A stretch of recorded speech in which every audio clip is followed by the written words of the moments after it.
அனைவருக்கும் வணக்கம். என் இனிய நண்பர்கள் அனைவருக்கும் இனிய தமிழ் புத்தாண்டு நல்வாழ்த்துக்கள். இந்த வருடத்தின் தொடக்கத்தில் புதன், சுக்கிரன், கேது சில ராசிகளில் சஞ்சரிக்கிறார்.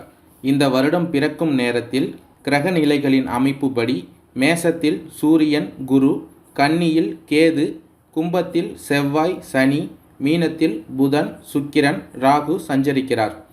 இந்த கிரக நிலைகளின்படி தமிழ் புத்தாண்டு பலரது வாழ்க்கையில் பல அதிரடி மாற்றங்கள் ஏற்பட போகிறது. அது மட்டும் இல்லாமல் சித்திரை மாதத்தின் மத்தியில், அதாவது மே 1ஆம் தேதி குரு பகவான் 12 ஆண்டுகளுக்கு பிறகு ரிஷபராசிக்கு இடப்பெயர்ச்சி ஆகிறார். மற்றும் 30 ஆண்டுகளுக்கு பிறகு சனி பகவான் மீன ராசிக்கு சென்று ராகுவுடன் இணையப் போகிறார். இந்த கிரகங்களின் மாற்றத்தினால் மகரம் ராசியில் பிறந்தவர்களின் வாழ்க்கையில் என்ன மாற்றங்கள் ஏற்பட போகிறது, ஏதாவது தீமைகள் இருந்தால் அதை எப்படி சரி செய்கிறது, எந்த கோவிலுக்கு போனால் நமக்கு நன்மைகள் ஏற்படும், பரிகாரங்கள் என்ன என்பதை பற்றி இந்த காணொளியில் விரிவாக பார்க்கலாம். மகர ராசிக்கு கடந்த ஆண்டை விட இந்த ஆண்டு மிகவும் சிறப்பானதாக இருக்கும். உண்மையில் இந்த ஆண்டு முழுவதும் உங்களுக்கு குருவின் அருளால் மிகவும் சிறப்பான பலன்களை அனுபவிக்கப் போகிறீர்கள். இந்த வருடத்தில் உங்களின் நிதி நிலையில் முன்னேற்றம் ஏற்படும். நீங்கள் நினைத்ததை சில விஷயங்களை சாதிக்கவும் விரும்பிய பொருட்களை வாங்கி மகிழவும் வாய்ப்புள்ளது. இருப்பினும் அபாயகரமான முதலீடுகள், பண பரிவர்த்தனைகளை தவிர்ப்பது அவசியம். நீங்கள் முன்பு செய்த பரிகாரங்களிலிருந்து நல்ல லாபத்தை பெற்றிடலாம்.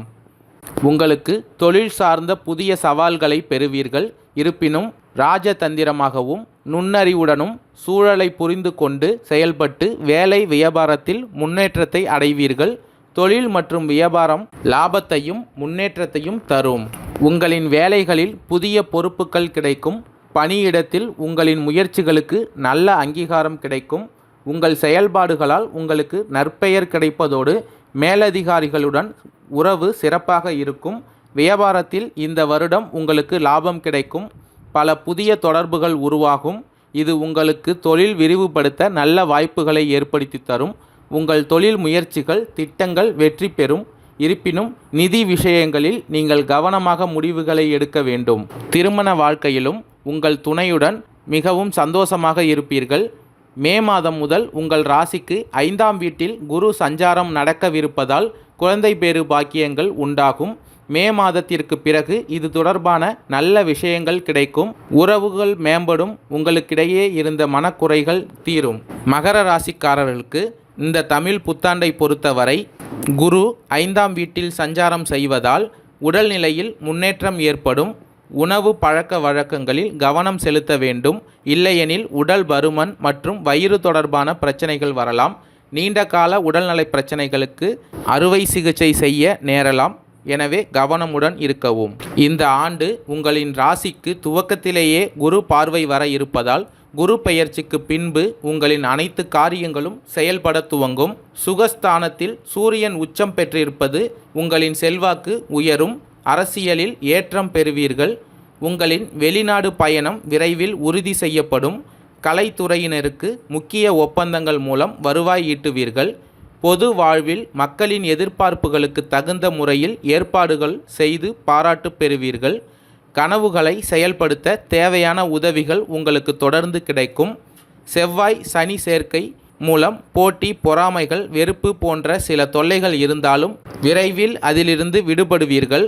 உங்களின் யோகாதிபதி 3ஆம் வீட்டில் உச்சம் பெறுவதால் நீங்கள் எடுக்கும் முயற்சிகள் அனைத்தும் நன்மை தரும். பெண்களின் கூட்டுத் தொழிலும் தையல் சம்பந்தமான தொழிலும் சிறப்பாக இருக்கும். வெளிநாட்டிலிருந்து ஆடைகள் விற்பனை மூலம் நல்ல லாபம் பெறுவீர்கள். எதற்கும் தனிமையாக செய்வதை விரும்பும் நீங்கள் பிறரின் ஆலோசனைகளை கேட்டு அதன் முக்கியத்துவத்தை அறிந்து நீங்களே முடிவு செய்தீர்கள். விளையாட்டுத் துறையில் நல்ல முன்னேற்றம் உண்டாகும். குடும்பத்தில் இருந்த சண்டை சச்சரவுகள் படிப்படியாக குறையும். பொருளாதார நிலையில் நல்ல முன்னேற்றம் உண்டாகும். இந்த வருடம் நீங்கள் எந்த ஒரு விஷயத்தையும் சிந்தித்து செயல்பட வேண்டும். குடும்பத்தில் இருந்த சிக்கல்கள் நீங்கி அமைதி நிலவும். பொருளாதார நிலை தேவைக்கேற்ப உயரும். தடைப்பட்ட காரியங்கள் இனிதே முடியும். எடுக்கும் முயற்சிகளில் தடை இருந்தாலும் விடாமுயற்சியால் வெற்றி கிட்டும். மனோதைரியத்தை வளர்த்து கொள்ளவும். ஆடம்பரம் மற்றும் சுகபோகங்களில் நாட்டத்தை குறைப்பது நல்லது. வீடு வாகனத்திற்கு செலவினங்கள் ஏற்படும். வாகன பயணங்களில் கவனம் தேவை. வருடத்தின் இறுதியில் கடன் பிரச்சனை இருந்தாலும் வருடத்தின் இறுதிக்குள் சரியாகும். நீங்கள் இதுவரை சந்தித்த அலைச்சல்கள் மற்றும் பொருளாதார சிக்கல்கள் விலகும். மனதில் எண்ணிய காரியங்கள் எண்ணியபடி நிறைவேறும். குடும்பத்தில் உங்கள் மதிப்பு கூடும்.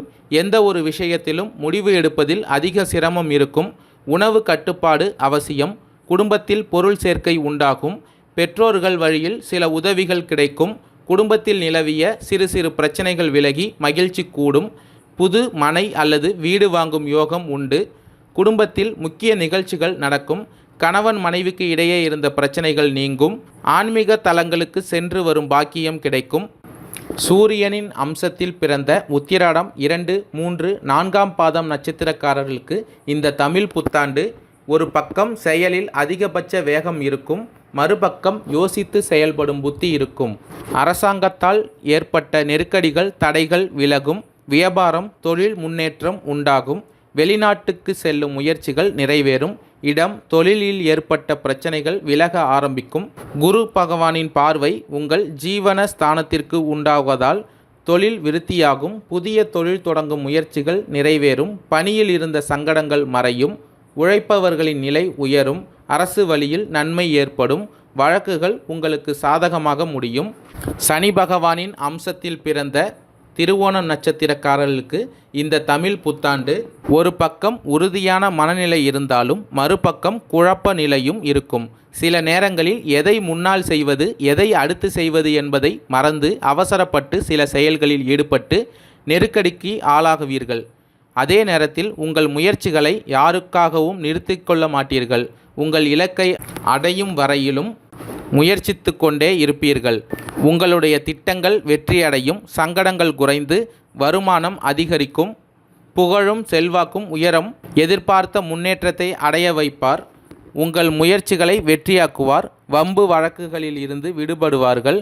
வழக்குகள் சாதகமாக மாறும். பணிபுரியும் இடத்தில் செல்வாக்கு அதிகரிக்கும். உடல்நிலை சீர்படும். நினைத்ததை சாதித்து முடிப்பீர்கள். மாணவர்கள் அக்கறையுடன் படித்து அதிக மதிப்பெண் பெறுவீர்கள். செவ்வாயின் அம்சத்தில் பிறந்த அவிட்டம் 1, 2ஆம் பாதம் நட்சத்திரக்காரர்களுக்கு இந்த தமிழ் புத்தாண்டு செயல்களில் ஒரு பக்கம் வேகம் இருந்தாலும் மறுபக்கம் தடைகளும் ஏற்படும். அப்போது உங்கள் வழியை மாற்றிக்கொள்ளாமல் செயல்படுவீர்கள்.